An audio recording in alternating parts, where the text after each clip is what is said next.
நான் சொல்லுகிறேன். நான் 12ஆப்பு படிக்கும் பொழுது கரெக்டாக அந்த முடிக்கிற அந்த நேரம், 12th கிளாஸ் முடிக்கிற நேரம், நான் வந்து ஆண்டவருடைய சமூகத்தில் வந்துட்டு நான் அழுகிறேன். ஆண்டவரே, அடுத்து என்ன திட்டம், அடுத்து வந்து என்ன காரியம் செய்ய போகிறீங்க, எந்த மணி காலேஜில் நான் சேரணும், அடுத்து நான் என்ன செய்யணும் அப்படின்னு சொல்லிட்டு தேவனுடைய திட்டத்திற்காக நான் காத்து இருக்கும் பொழுது ஒரே வார்த்தை வந்துச்சு.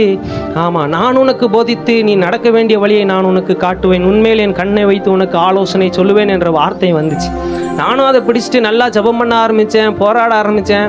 ஆனால் கொஞ்சம் அந்த காலேஜ் கொஞ்சம் ஆரம்பிக்கிற அந்த கொஞ்சம் பக்கத்தில் வரும்பொழுது கொஞ்சம் எனக்கு பயத்தை கொடுத்துட்டு, நம்ம எங்கேயுமே அப்ளை பண்ணலை, எங்கேயுமே ஒன்றுமே செய்யலை, ஆனால் எப்படி காலேஜ் சேர முடியுமா முடியாதான்னு சொல்லிட்டு அந்த கேள்விக்குறியிலே இருந்தேன்.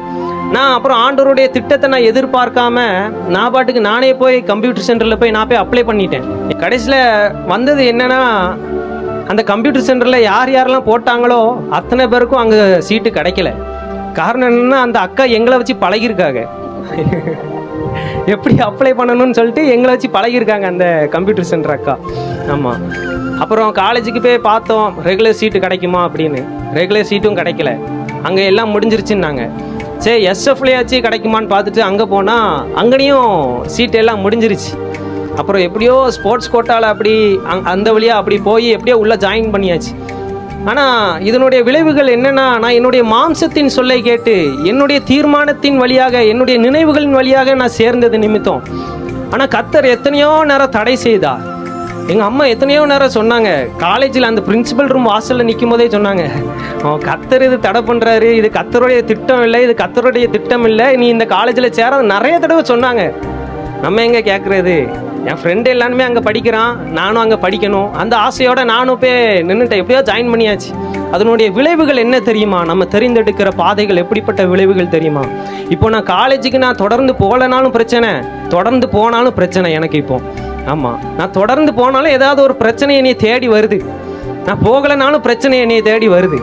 அப்போது இதற்குரிய விளைவு என்னென்னா, நான் நிச்சயம் இந்த 3 வருஷம் அந்த தண்டனையை அனுபவிச்சு தான் ஆகணும். காரணம் என்னென்னா, இது என்னுடைய வழி, நான் தெரிந்தெடுத்த வழி, என்னுடைய நினைவுகள் இது. ஆனால் நான் அதே சமயம் கர்த்தருடைய வழிகளில் நான் என்னை ஒப்பு கொடுத்துருந்தேன்னா, இப்படிப்பட்ட இருளான சூழ்நிலையில் வந்தாலும் கோணலான பாதைகள் வந்தாலும் அவர் அதை சமமாக்குவார். ஆமே, நம்ம தெரிந்தெடுக்கிற பாதைகளில் சில சமயம் கோணலான பாதைகள் வரும், கரடான பாதைகள் வரும். ஆனால் அவைகளை சரி பண்ணுகிறது நம்மளாக தான் இருக்கணும், ஏன்னா அது நம்ம தெரிந்தெடுத்த பாதைகள். அதே இது கர்த்தர் தெரிந்தெடுத்தாரே ஆனால் கோணலானவர்களை நேராக்குகிற தேவனாய் நமக்கு முன்பாக சர்வ வல்லமை உள்ளவர் கிரியை செய்வார்.